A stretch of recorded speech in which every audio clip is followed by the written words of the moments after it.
नमस्कार दोस्तों, आपने हल्दीराम, बीकानेर और ऐसे ब्रांड्स के बारे में तो बहुत सुना होगा, लेकिन आपको पता है मार्केट में एक नया ब्रांड आया है जिसका नाम है रीसेंट। तो सर से जानेंगे ये ब्रांड क्या है, इसकी क्या यूएसपी है और ये कैसे अलग हटके खड़ा होता है, क्योंकि हम देख सकते हैं इसमें बहुत सारे वैरायटी अवेलेबल है। तो हम सर से जानेंगे पहले कि सर ये जो नाम है रीसेंट, ये आपने क्या सोच के रखा था? ठीक है, रिसेंट का हमारा मेन मकसद क्या था कि हम एक यूनिक करें। हमारे पास मतलब हमने जो मैन्युफैक्चरिंग यूनिट थी वो भी हमारे को हर आइटम, हर मशीन, हर कंसेप्ट, हर रेसिपी हमारी हमने रिसेंट बनाई। मतलब हम ये ट्रेडिशनल तो सैकड़ों सालों से बना रहे थे लोग, स्वीट्स भी, नमकीन भी, लेकिन हमने जो इसका मॉडल तैयार किया ना वो हमारा यूनिक है। मतलब हमने किसी का कॉपी पेस्ट नहीं किया, मतलब हमने हर चीज क्रिएट करी है, न कि किसी का कॉपी किया। तो जैसे कि मैं देख सकती हूँ इसमें बहुत सारी चीजें हैं, गुलाब जामुन हो गया, चमचम हो गया, रसगुल्ला हो गया। तो जैसे मार्केट में और भी ब्रांड्स है जो सेम चीज कर रहे हैं, तो आप लोग क्या ऐसे अलग हटके कर रहे हैं? आप लोग की चीजें क्यों ले लोग? एक्चुअली क्या है कि हमने किसी की रेसिपी कॉपी नहीं की, इसलिए हमारा प्रोडक्ट एक यूनिक है। नाम जरूर है कि एक रेगुलर नाम है रसगुल्ला, लेकिन इसका टेस्ट और इसकी क्वालिटी है वो हमारी किसी से कंपेयर नहीं है। हल्दीराम, बीकानेर हो, कोई भी मतलब से लोकल वेंडर हो, किसी कोई भी हो, मतलब हमारी प्रोडक्ट एक यूनिक रेसिपी है। इसका टेस्ट आप देखेंगे तो एक मतलब अलग से ही सॉफ्ट, एक कॉमन चीज है, मतलब क्रिएटेड चीज है जी।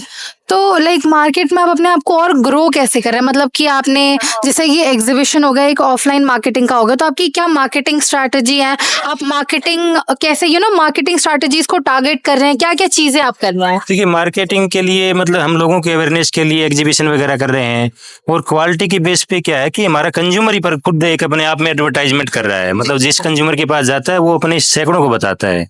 मतलब हम डायरेक्ट तो कर ही रहे हैं, लेकिन इनडायरेक्ट हमारा इससे 10 गुना हो रहा है। क्वालिटी के बेस पे सबसे ज्यादा एडवर्टाइजमेंट हो रही है।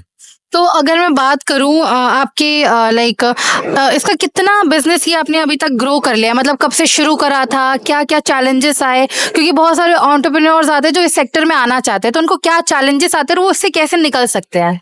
चैलेंजेस ये है कि देखो, बिजनेस में चैलेंजेस है कि टीम तैयार करना। आप अच्छे एम्प्लॉय को हायर करके उनको मोटिवेट करो, उनको ट्रेनिंग दो, वही बिजनेस को आगे बढ़ाते हैं। हम तो उनको एक गाइडेंस दे सकते हैं, वही मतलब हमारी जो यहाँ तक पहुँचाने की कड़ी है ना, वो एम्प्लॉय है। तो आप प्रॉपर जो आप बोलेंगे कि ये जितना भी अभी तक बिजनेस आप बढ़ा रहे हैं, ग्रो कर रहे हैं, वो उनका बहुत ज्यादा साथ है? हाँ, मैं टीम तैयार करता हूँ और ट्रेनिंग देता हूँ, करते वही है। ओके। हाँ। तो आपको क्या लगता है कि एक बिजनेस को बढ़ाने में टीम वर्क बहुत ज्यादा इम्पोर्टेंट है? हाँ, टीम ही है, खुद का तो इन्वॉल्वमेंट आप मतलब 100 ले सकते हो स्ट्रेटजी में, अदरवाइज करना टीम को होता है। आप टीम को ट्रेनिंग दो, उनको क्वालिटी बताओ, उनको सेल स्ट्रेटजी बताओ, उनको मतलब अपनी प्लानिंग बताओ, मतलब विजन क्लियर होना चाहिए। तो जब आपने ये ब्रांड स्टार्ट करा था तो आपका क्या विजन था? आपने क्या सोच के ये स्टार्ट करा? आपको लगा कि मार्केट में बहुत बूम कर जाएगा एकदम, मतलब लोग लेंगे इसे? देखिए, स्टार्टिंग तो हमने किया ना उसको एक ट्रेडिशनल तरीके से किया था। उस टाइम पे हमारे पास इतना मतलब आज का प्लान था, ये प्लान भी नहीं था।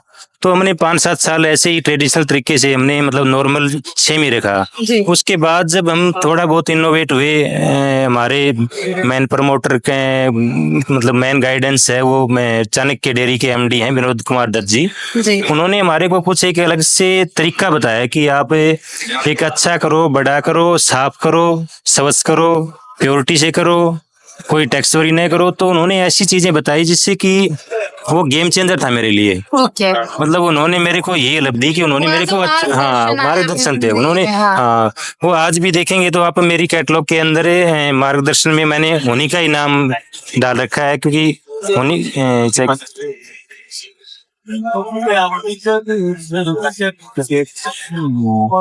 ये फर्स्ट में देखेंगे आप जी, तो मिस्टर विनोद कुमार दत्त जी, मतलब एक उन्होंने एक गाइडेंस दी, एक तरीका बताया, एक उनका एक विचार ही था जिसकी वजह से हम आगे सोचे। उसके बाद हमने इसको पहले मैं लोकल तरीके पे प्रोप्राइटर फर्म बना रखी थी, और हमने 2016 में उनके बाद लिमिटेड बनाया इसको, फिर ब्रांड बनाया। उसके बाद हमारे को एक विजन दिखने लगा।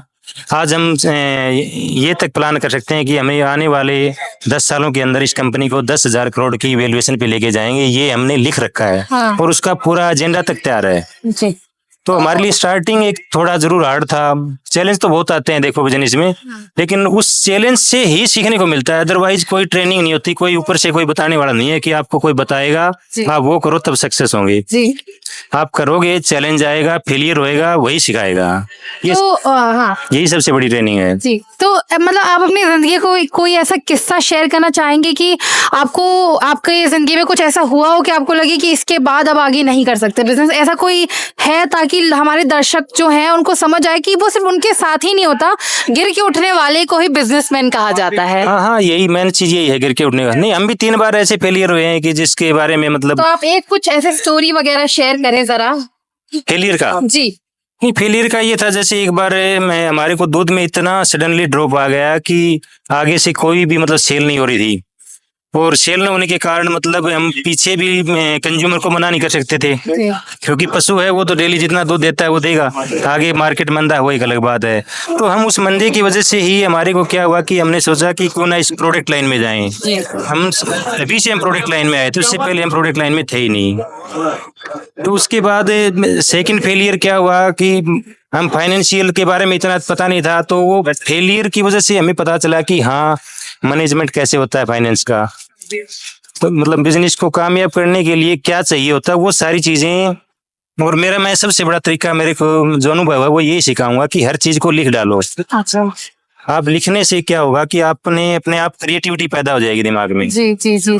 तो मैं देख सकती हूँ इसकी काफी अच्छी पैकेजिंग वगैरह है, तो लाइक इसका कोई कलर कॉम्बिनेशन है या फिर ये एकदम ऐसे इंस्टेंट था सब कुछ, जैसे रीसेंट इंस्टेंट है ये भी इंस्टेंट है? नहीं, इंस्टेंट नहीं था। हमने पैकेजिंग पहले थोड़ा मॉडल चेंज था, उसके बाद स्टार्टअप में इतना एक्सपीरियंस नहीं होता। ये समाज है, चैलेंज है, जी। फेलियर है ना, वही सिखाते हैं। तो उसके बाद हमें इधर उधर देखा समझा, तब हमने बाद में नई फाइनलाइज है। ये करीबन 5 साल से ही फाइनल है, उससे पहले दूसरा पैकेजिंग था।